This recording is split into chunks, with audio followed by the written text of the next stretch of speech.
మీరు బిజినెస్ పెట్టి సొంతంగా ఎదగాలనుకుంటున్నారా? నెవర్ ఎండ్ గోలీ సోడా వారి ఫ్రాంచైజీని జస్ట్ 15.5 lakhs తో మీ సొంతం చేసుకోండి. త్వరపడండి. నమస్తే. విజయసాయిరెడ్డి రాజకీయ నిష్క్రమణ వైఎస్ఆర్ కాంగ్రెస్ పార్టీలో ఒక తీవ్రమైనటువంటి పరిణామం. వైఎస్ఆర్ కాంగ్రెస్ పార్టీ శ్రేణులకు ఒక పిడుగు లాంటి వార్త. రాష్ట్ర వ్యాప్తంగానూ ఢిల్లీ స్థాయిలోనూ పెద్ద చర్చనీయాంశమైనటువంటి అంశం. ఎందుకు విజయసాయిరెడ్డి రాజకీయ నిష్క్రమణ చేశారు, తన రాజ్యసభ సభ్యత్వానికి రాజీనామా ఎందుకు చేశారు అనేవి సమాధానాలు లేని ప్రశ్నలుగా మిగిలిపోతున్నాయి. అసలు విజయసాయిరెడ్డి గారు నిజంగానే రాజకీయాల పట్ల విరక్తి కలిగి నిజాలే చెప్పాల్సి వస్తుంది, అబద్ధాలు చెప్పలేకపోతున్నాను అనే ఉద్దేశంతో తాను రాజకీయ నిష్క్రమణ చేసి వ్యవసాయం చేసుకోవాలనుకుంటున్నాడా, లేక అంతర్గత విభేదాల వల్ల ఆయన రాజకీయ నిష్క్రమణ చేస్తున్నారా, లేక కూటమి కుట్రలో భాగంగా ఆయన రాజీనామా చేసి రాజకీయ నిష్క్రమణ చేస్తున్నారా? ఈ మూడు ప్రశ్నలకి సమాధానాలు దొరకటం లేదు. విజయసాయిరెడ్డి గారు రాజీనామా చేసిన తర్వాత ఆయన ప్రెస్ మీట్ ఒకసారి పరిశీలించినట్లయితే మనకు ఆయనలో ఎక్కడా తప్పిదం లేదు అన్నట్టుగా కనిపిస్తుంది. అవన్నీ నిజాలేనా? అవన్నీ నిజాలు కాక అబద్ధాలు చెప్పేటటువంటి ప్రయత్నం ఏమైనా విజయసాయిరెడ్డి గారు చేశారా అనేది ఇక్కడ ప్రధానమైనటువంటి అంశం. ఏది ఏమైనా ఈ ప్రశ్నలన్నిటికీ కూడా చాలా తక్కువ కాలంలోనే సమాధానాలు దొరుకుతాయని నేను వ్యక్తిగతంగా భావిస్తున్నాను. అసలు విజయసాయిరెడ్డి గారు ఎవరు, ఎందుకు ఆయనకి ఎందుకు అంత ప్రాధాన్యత, ఇది మనం ఒక్క నిమిషం దాని గురించి తెలుసుకోవాలి. విజయసాయిరెడ్డి గారు ఒక చార్టర్డ్ అకౌంటెంట్. రాజశేఖర రెడ్డి గారి తండ్రి గారు అయినటువంటి రాజారెడ్డి గారు వెరైటీస్ గనుల వ్యాపారం చేసే రోజుల్లో చార్టర్డ్ అకౌంటెంట్గా పరిచయమై అప్పటి నుంచి ఇప్పటి వరకు విజయసాయిరెడ్డి గారు రాజశేఖర రెడ్డి గారి కుటుంబంతో మిళితమై ఉన్నారు. ముఖ్యంగా వ్యాపార సంబంధాలు. రాజశేఖర రెడ్డి గారి టైంలో కూడా ఆయన చార్టర్డ్ అకౌంటెంట్గా ఉన్నారు. రాజశేఖర రెడ్డి గారి తదనంతరం కూడా జగన్మోహన్ రెడ్డి గారి లావాదేవీలన్నీ కూడా ఆయనే చూస్తూ వచ్చారు. వాస్తవంగా చెప్పాలంటే ఆర్థికంగా ఉన్నటువంటి అంశాల మీద ఆయనకున్నటువంటి పట్టు ఇంత అంతా కాదు. అయితే రాజశేఖర రెడ్డి గారు ముఖ్యమంత్రిగా ఉన్న సమయంలో ఆయన తిరుమల తిరుపతి దేవస్థానానికి 2 సార్లు మెంబర్గా అపాయింట్ చేయడంతో ఆయన వెలుగులోకి వచ్చారు. ఆ తర్వాత రాజశేఖర రెడ్డి గారి మరణం తర్వాత, జగన్మోహన్ రెడ్డి గారు రాజకీయ పార్టీ పెట్టిన తర్వాత, జగన్మోహన్ రెడ్డి గారి మీద ఎడతెరిపి లేకుండా కేసులు నిర్బంధాలు వచ్చిన తర్వాత విజయసాయిరెడ్డి గారు చాలా వెలుగులోకి వచ్చారు. ఒక మాటలో చెప్పాలంటే A2గా ఆయన కేసుల్లో ఉండటమే కాదు, రాజకీయ పార్టీలో కూడా నెంబర్ 2గా ఉన్నాడనేటువంటి భావన కలిగేది. కొంతకాలం అసలు అన్ని విషయాలు విజయసాయిరెడ్డి గారు చుట్టూనే తిరుగుతూ ఉండేవి. 2014లో జగన్మోహన్ రెడ్డి గారు ఓడిపోయిన తర్వాత, 2019లో జగన్మోహన్ రెడ్డి గారు ముఖ్యమంత్రిగా అయిన తర్వాత విజయసాయిరెడ్డి గారు చుట్టూనే రాజకీయాలు తిరుగుతూ వచ్చాయనేది అందరికీ తెలిసినటువంటి సత్యం.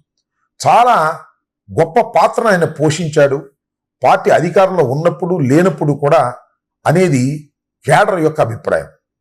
ఆయనకి నా అభిప్రాయం ఏమిటంటే గొప్ప పాత్ర పోషించేటటువంటి అవకాశాన్ని జగన్మోహన్ రెడ్డి గారు ఆయనకి కల్పించాడనేది నా ఉద్దేశం.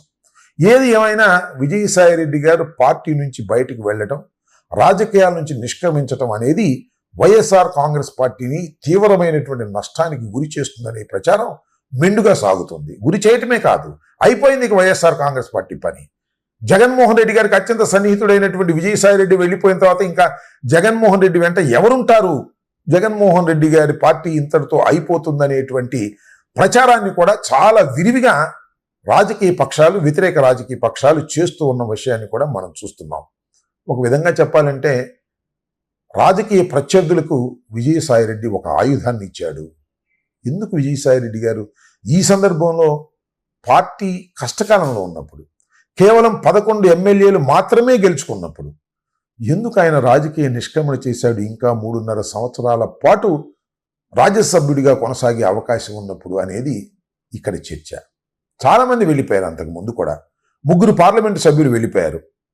ముఖ్యంగా మరి మోపిదేవి రమణారావు గారు, ఆర్ కృష్ణయ్య గారు, బీరా మస్తాన్ రావు గారు, ఈ 3 పార్లమెంటు సభ్యులే.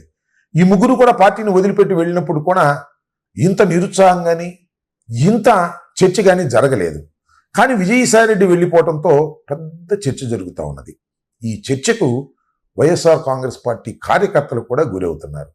విజయసాయిరెడ్డి వెళ్ళిపోయాడే, ఇక పార్టీ ఉంటుందా, బ్రతుకుతుందా, పార్టీ కొనసాగుతుందా అనేటువంటి అంశాలు చాలా బజార్లో చర్చించుకుంటున్నారు.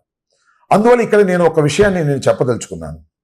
అధికారం లేనప్పుడు, చంద్రబాబు నాయుడు గారి అధికారం లేనప్పుడు సుజనా చౌదరి, సీఎం రమేష్ చాలా సన్నిహితంగా ఉండేవాళ్ళు చంద్రబాబు నాయుడు గారితో, వదిలిపెట్టి వెళ్ళిపోయారు. అంతేకాదు 2014లో అధికారం వస్తుందనుకుని జగన్మోహన్ రెడ్డి గారు పోటీ చేస్తే అధికారం రాకపోతే ఎంతమంది వెళ్ళిపోయారు గుర్తుందా? చాలా మంది వెళ్ళిపోయారు. 23 శాసనసభ్యులు వెళ్ళిపోయారు, అవతల మంత్రులుగా కూడా చేశారు. అంటే అధికారం లేనప్పుడు ఇతర పార్టీల్లోకి వెళ్ళిపోయే స్వభావం చాలా మందికి రాజకీయాల్లో ఉంది. అలా వెళ్ళారు. అక్కడ కూడా, ఇక్కడ మీన్స్ వైసీపీలో, అక్కడ మీన్స్ తెలుగుదేశంలో, ఇలా జరుగుతూ వస్తున్నాయి. కానీ ఇవాళ విజయసాయి రెడ్డి గారు ఎందుకు రాజీనామా చేసి వెళ్ళాడు, నేను వ్యవసాయమే చేసుకుంటున్నాను అని ఎందుకు చెప్తున్నాడు, ఇది మనం ఇక్కడ ఆలోచించాలి. ఇదేమైనా కూటమి కుట్రలో ఒక అంతర్భాగమా? 3.5 సంవత్సరాల పాటు ఉన్నా కూడా రాజ్యసభ సభ్యత్వం ఆయన రాజీనామా చేయటం వలన ఒక వ్యక్తికి, ఒక ప్రముఖుడికి 3.5 సంవత్సరాలు రాజ్యసభ సభ్యుడిగా ఇవ్వడానికి అవకాశం కూటమి కల్పించాడు. దీనివల్ల కూటమి లబ్ధి పొందుతుంది. ఈ లబ్ధి పొందటం కోసమే సాయిరెడ్డి గారు రాజీనామా చేశారా? ఎందువల్ల రాజీనామా చేశారు? భయపడి రాజీనామా చేశారా? ఇలాంటి ప్రశ్నలు చాలా ఉద్భవిస్తున్నాయి. ఇక్కడ ఒక విషయాన్ని మనం గమనించాలి. కూటమి ప్రభుత్వం చంద్రబాబు నాయుడు గారి బలం మీద ఆధారపడి పరిపాలన చేస్తుంది కేంద్రంలో. ఇవాళ చంద్రబాబు నాయుడు గారి అభిప్రాయం ఏమిటంటే, కూటమి ప్రభుత్వంతో జగన్మోహన్ రెడ్డి గారిని అనేక రకాలుగా ఇబ్బంది పెట్టి బలహీనపరిచి తన తెలుగుదేశం పార్టీని బలవంతమైన పార్టీగా చేసుకోవాలనేటువంటి ఒక కుట్ర జరుగుతూ ఉంది.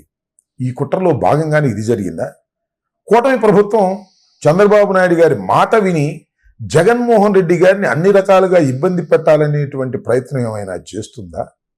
లేకపోతే చంద్రబాబు లాంటి వాడిని నమ్ముకుని జగన్మోహన్ రెడ్డి గారి మీద కక్ష సాధింపు చర్యలు, కేసులో, కుట్రలో చేస్తే సుదీర్ఘ కాలంలో జగన్మోహన్ రెడ్డి గారితో కూడా మనకు అవసరాలు వస్తాయి అనేది మోడీ, అమిత్ షా ఆలోచించి చంద్రబాబు నాయుడు గారు చెప్పిన పనులన్నీ చేస్తున్నట్టుగా నటించి కాలయాపన చేస్తారా? ఇది చాలా ఆలోచించదగినటువంటి అంశం. ఎందుకంటే మోడీ గారు కానీ, అమిత్ షా గారు కానీ, బీజేపీ కానీ ఇవాళ చాలా లోతుగా చర్చించుకునే అన్ని విషయాలు చేస్తున్నటువంటి విషయాన్ని కూడా మనం ఇక్కడ గమనించవలసినటువంటి అవసరం ఉంటుంది. నేను మీ అందరికీ చెప్పదలుచుకుంది, నిజానికి నిన్నే నేను మీ అందరితో మాట్లాడాలని అనుకున్నాను. కానీ పని ఒత్తిడి వలన, నేను విశాఖపట్నం వెళ్ళటం వలన నేను ఈ వీడియో చేయలేకపోయాను. ఆలస్యంగా చేస్తున్నాను. ఒక్క విషయాన్ని చాలా స్పష్టంగా వైఎస్ఆర్ కాంగ్రెస్ పార్టీ శ్రేణులకి, కార్యకర్తలకి చెప్పదలుచుకున్నాను.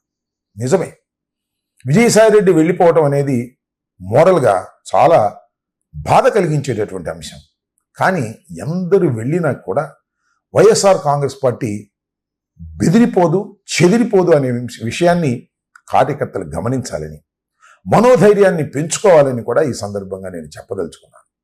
విజయసాయిరెడ్డి గారు అర్ధంతరంగా వైఎస్ఆర్ కాంగ్రెస్ పార్టీ నుంచి వెళ్ళిపోవటం వలన తాత్కాలికంగా నష్టం జరిగినట్టుగా కనిపించిన దీర్ఘకాలంలో ఆ నష్టాన్ని పూడ్చుకొని ముందుకు వెళ్ళగలుగుతామనేది, ఒక విధంగా చెప్పాలంటే కొందరు ఇష్టం లేని వారు పార్టీలో కొనసాగటం కన్నా తప్పుకోవటం వలన పార్టీ మరింతగా బలోపేతం అవుతుందనేది కూడా నేను విశ్వసిస్తున్నాను.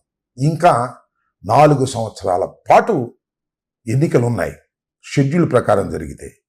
లేదు, జమిని ఎన్నికలు వస్తే 2 సంవత్సరాల్లో జరగవచ్చు.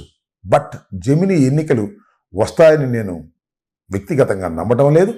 4 సంవత్సరాల సుదీర్ఘ ప్రయాణంలో ఈ రైలు ఎక్కేవాళ్ళు, దిగేవాళ్ళు చాలామంది ఉంటారు. ఈ 2.5 సంవత్సరాలు, మొదటి 2.5 సంవత్సరాలు రైలు దిగి వెళ్ళిపోయే వాళ్ళు ఉంటారు. చివరికి ఆ 2.5 సంవత్సరాలు ఎన్నికలు సమీపిస్తున్నప్పుడు, గమ్యానికి చేరేటప్పుడు రైలు నిండిపోతుంది. తొక్కుకుంటూ కూడా రైల్లోకి వచ్చి ఎక్కడానికి ప్రయత్నం చేస్తారు. ఇది సర్వసాధారణంగా రాజకీయాల్లో జరుగుతున్న అంశం. 2014లో చూసాము, 2019లో చూసాము, 2024లో చూసాము. ఇవన్నీ కూడా మనం చూస్తూ ఉన్నటువంటి సందర్భం. కాబట్టి విజయసాయిరెడ్డి గారి రాజకీయ నిష్క్రమణతో కంగు తిన్నటువంటి వైఎస్ఆర్ కాంగ్రెస్ పార్టీ శ్రేణులందరికీ కూడా నేను మనవి చేస్తున్నాను, వైఎస్ జగన్మోహన్ రెడ్డి గారు అత్యంత ప్రజాదరణ కలిగినటువంటి నాయకుడు. ఆ నాయకుడు సుదీర్ఘ ప్రయాణంలో కొన్ని ఒడిదుడుకులు జరిగిన గమ్యాన్ని చేరటంలో ఎక్కడా కూడా మనం దెబ్బతినమనే విషయాన్ని మీరు గమనించాలి. అందువల్ల ఏదో సాయిరెడ్డి వెళ్ళిపోతే వెళ్ళిపోనేయండి, ఇంకో రెడ్డి వెళ్ళిపోతే వెళ్ళిపోనేయండి, శ్రీనివాసరెడ్డి వెళ్ళిపోతే వెళ్ళిపోనేయండి అనేటువంటి మాటలు కాదు. వాళ్ళు ఎందుకు వెళుతున్నారు, ఎలా వెళుతున్నారు, వెళ్ళేటప్పుడు పార్టీని వీడేటప్పుడు వాళ్ళు చేసేటటువంటి చర్చ కానీ వారు అభిప్రాయాలు కానీ లాజికల్గా ఉన్నాయా లేవా అనేది మనం ఆలోచించుకోవాలి. ఒక పార్టీ నుంచి వెళ్ళిపోతున్నప్పుడు లేదా మరొక పార్టీలో చేరుతున్నప్పుడు వారు చెప్పేటటువంటి విషయాలు వాస్తవమా కాదా, అవి లాజిక్గా ఉన్నాయా లేవా అనేది కూడా ప్రజలు నిత్యం ఆలోచిస్తారని నేను భావిస్తున్నాను. కాబట్టి విజయసాయిరెడ్డి గారి నిష్క్రమణ వల్ల తాత్కాలికంగా వైఎస్ఆర్ కాంగ్రెస్ పార్టీకి నష్టం జరిగినట్టు కనిపించినా సుదీర్ఘకాలంలో ఆ నష్టాన్ని పూడ్చుకొని ముందుకు వెళ్ళగలుగుతామనేటువంటి ఉద్దేశం నాకుంది. దాన్ని కూడా వైఎస్ఆర్ కాంగ్రెస్ పార్టీ శ్రేణులు నమ్మాలని కూడా ఈ సందర్భంగా నేను కోరుతున్నాను. ధన్యవాదాలు.